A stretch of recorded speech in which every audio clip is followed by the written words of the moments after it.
Australia's design community is incredibly talented and diverse, and we've set ourselves the difficult task of finding the best of the best.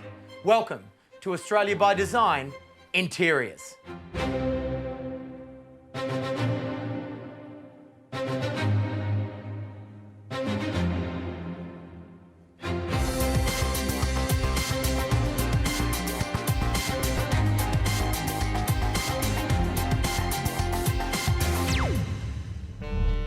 We've gathered a team of design industry leaders to sit down at Top 3 by Design in Sydney and ultimately choose the #1 piece of interior design for this year.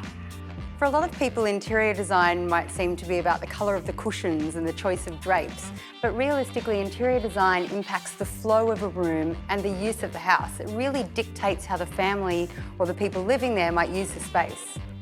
In this episode, Angela's finding the spark for good design, Terry is looking at bargain brilliance, and Reno is visiting the White House. First up though, we've already visited the stunning Jackalope Hotel during our architecture series, but I have to say the interiors are so beautiful that they just had to have a story of their own, and I'm going to help tell it. Jackalope, a winery by Car Design. The interiors of this project are extremely opulent. A nice connection between old and new whilst delivering a memorable experience throughout.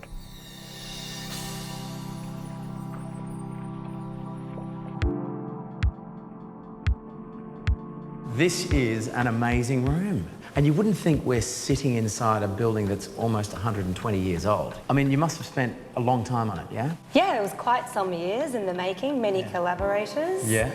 Why Jackalope? Well, there's got to be a sense of curiosity when you're coming this far out of the city and a sense of destination. And so the mystery that surrounds the idea of a jackalope can mean anything. You know, there's something captivating about that.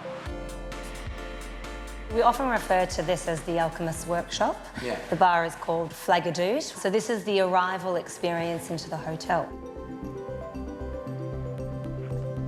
So this is the main dining restaurant called Doot Doot Doot, the mating call of the jackalope. Of course it is. That is an incredible installation. There's about 10,000 LED amber globes, and they're all individually hung. The temperature of the lighting is really important. Yeah.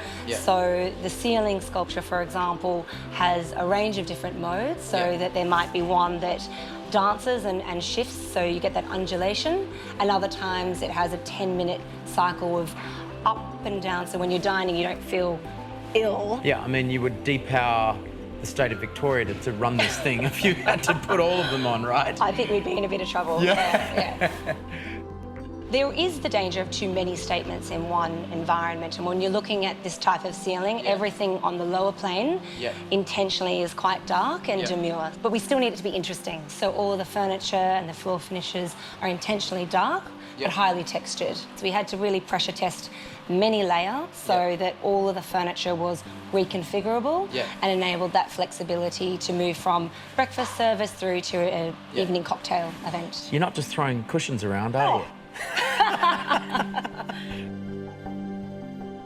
You guys have actually found a way of delivering neon with sophistication. So they're actually symbols of alchemy and also astrological symbols. So where are we going now? I'm taking you into the lair, so this is the top level suite. Okay, lead me into your lair. So you've really been able to add a lot of drama to this room with all that height. This has got to be Christopher Boots. Yes, you're spot on there. And being a local Melbourne designer is really important. And why a full kitchen? Well, this is something that's really important if you're going to a destination, to be able to have that opportunity to have the chef come up and cook for you or to suit different eventing needs. Yeah. Okay, this is gorgeous. I love the tub.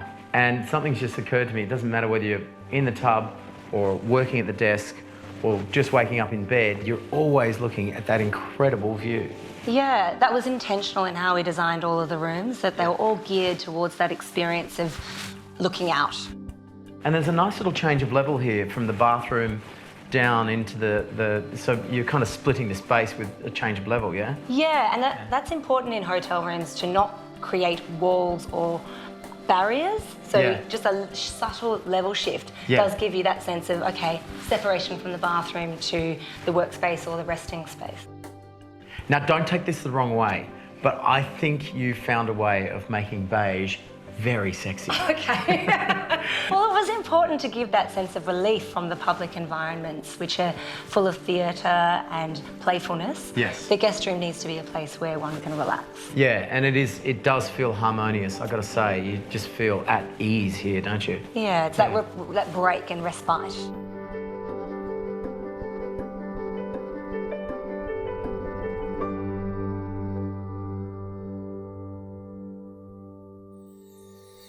Welcome back. It's time to join Reno as he takes a look into the White House.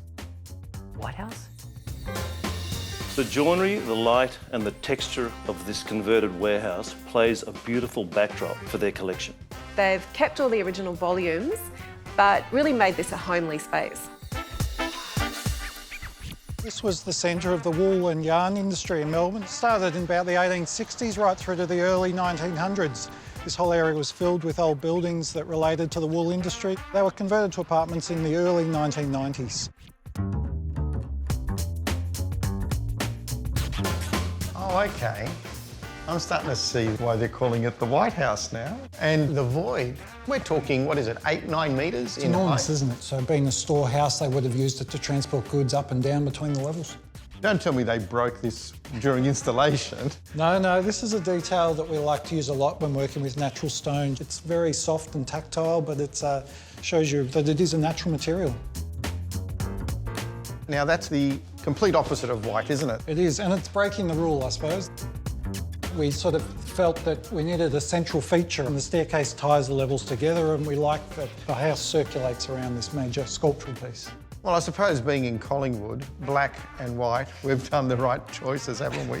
And I'm starting to see, Chris, a space which is reminiscent to an art gallery. I'm glad you picked up on that, because as you can see, the owners have a large variety of eclectic furnishings and furniture, and we really wanted their personality to be what you read when you come into the house. So for us, the house had to sit as a backdrop, as a gallery does, and allowed really the objects and the personality of the owners to come through. Some pieces of furniture here are reminiscent of my childhood. I remember my parents having furniture like that. It's a very comforting feeling staring back at this type of furniture.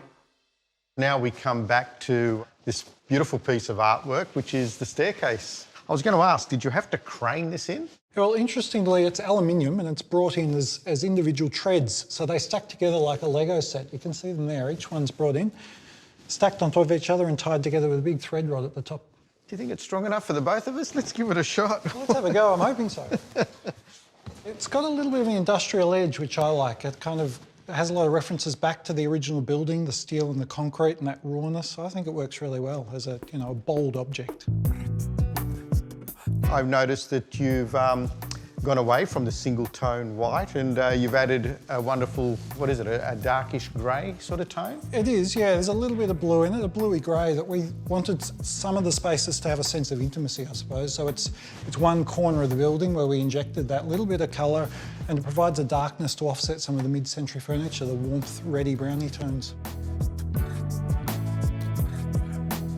Upstairs here now we've come into the bedroom zone, is that correct?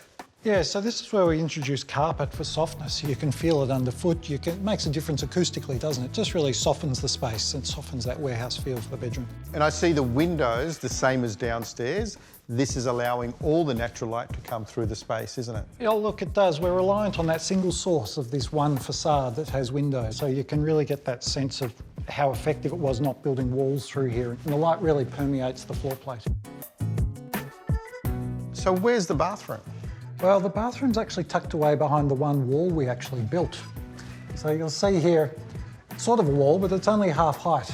It's very warehousey, isn't it? It is. Look, it's quite rough timber. You can see it's a low-grade pine. We've painted it white to carry in and match all the other white and texture layers throughout the building, but you'll notice there's a lot of the saw marks in the timber from its milling process, and they pick up on a lot of the formwork textures in the concrete and the renders, so there's a real relationship between the existing shell and then these introduced materials.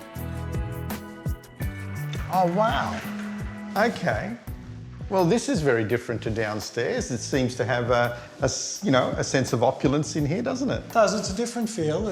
We wanted the bathroom, because it's an inserted room within the shell, we wanted it to have its own feel. It's still highlighting the textures and the white existing ceiling and walls, but it's got a little bit of a sense of tucked away intimacy, as an ensuite should. The owners of this White House are so happy with the result of what I can say is a genuine warehouse conversion. Although cavernous, it still maintains a strong sense of coziness. This is one conversion that truly speaks to its past. We're exploring some of the latest and very best interior design projects from across Australia in our search for the top 10 for this series. Right now, Angela is exploring how forward-thinking design can often be derived from the past. This next project is an interior of a workspace, which is quite different to what we've seen so far. I love the fact that they have used the colour palette from Bryant and May, who used to be in that building, in the new design. I think it's fantastic. The Bryant and May building is an iconic part of Melbourne, and its history was the spark behind this next project. This is a pretty historic building. Yeah, it was originally occupied by Bryant and May, who produced matches. They occupied the building over 100 years ago and were really well known for how they treated their team, in particular when it came to wellness. So we've tried to take some of those aspects and then implement them into the modern workplace. Natural light was really important, so we've pulled all the built form away from the windows, which means all the work areas are positioned up against those light-filled spaces. Part of the strategy on the design was to design these pavilions, and you can see that the pitch roofs sit comfortably with inside pitch of the roof line. They've also been used to break up the very large floor plate into smaller pockets of neighbourhood. And what do they use these pavilions for? Oh, they're mainly for meeting, but also coming together around different forms of technology, or simply just to escape the work area to do more focused work. This colour is quite striking and very unique too. Yeah, there's a story behind that. We're across 3 levels, and the narrative actually for each level is different. This one's from the Bryant and May, which is the match factory, so the graphics, the colour and the naming all come from that story. How about I show you some of the other ones, but we're not going to take the stairs. That was fun. Yeah, and it's actually a part of the story.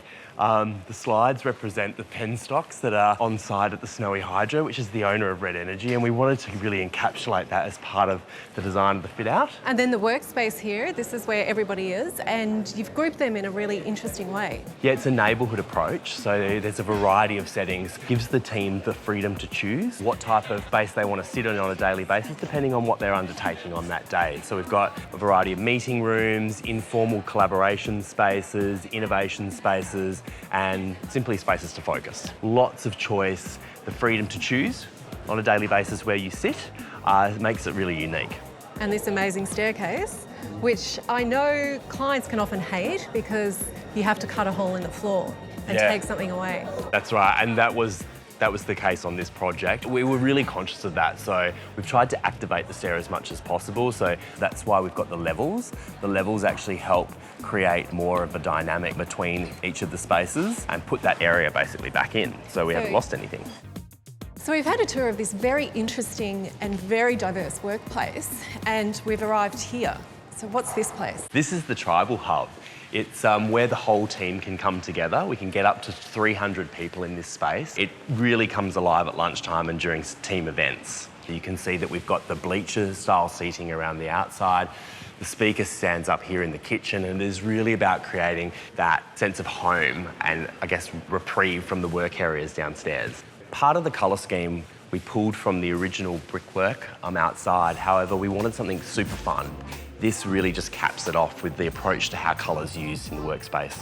And I noticed you've got these light fittings here that look a little bit like upside-down matches. Was that the inspiration there? Good spot, Angela. They were. These were produced locally here in Richmond. This is one of my favourite parts of the fit-out. We designed these sky beds that were really about getting the team away from the workspaces. Let me take you up to have a look. This view is amazing. So you could actually sit here, put your headphones on, get your laptop going, you could have a couple of hundred people in there and still actually be really focused and really connected to the view. That's right, and it's because it's all focusing your attention outwards to the greater Richmond area. That the client was really proud of the fact that they were Richmond born and bred, so this was almost a nod to that aspect. One of the most popular spaces in the fit-out. The key move here was introducing a diversity of spaces to break up what could have been an endless row of desks.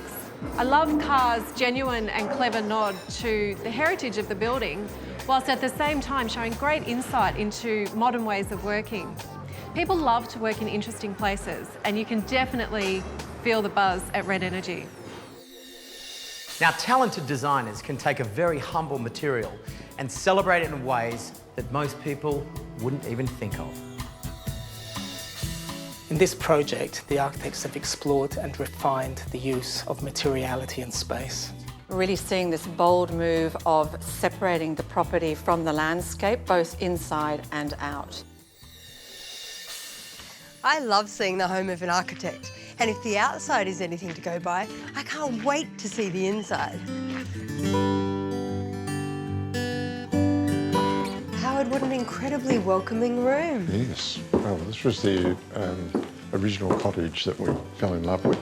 It was designed by Robert McIntyre, son of Peter McIntyre, famous Melbourne architect, and he designed it originally for an American who lived in Hong Kong and came here on holiday. A little getaway home. Yeah, and it had lots of sort of little architectural quirks to it, but also a lot of character and sort of sense of place and history. Which Like we wanted this to keep. fireplace. The fireplace is original.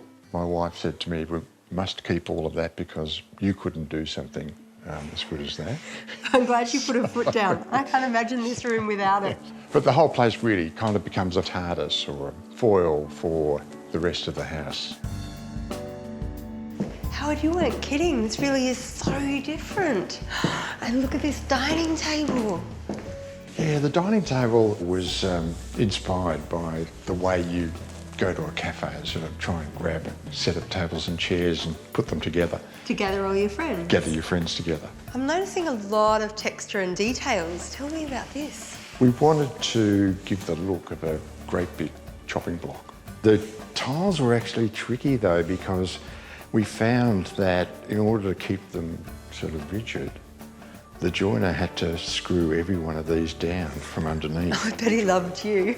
The result is wonderful. I think the end grain or grain always gives that sense of a sort of history and story. And we can't ignore this amazing statement in the room. Yellow is always hard to ignore. This is a sort of laser cut panel cut into the OSB and it makes a labyrinth. So you can chase your way all the way around it, which the kids love to do, and then you arrive at this sort of central point, this idea of a sort of pilgrimage. What a lovely thought. And it's a door. It's a door. To yet another amazing space. Yeah, well, this is 5 metres high, and we're sort of in behind that big octagon window that you see from outside. And from in here, of course, it's about this sort of panoramic projection out into the landscape. You really feel like you're in a command centre overlooking the fields.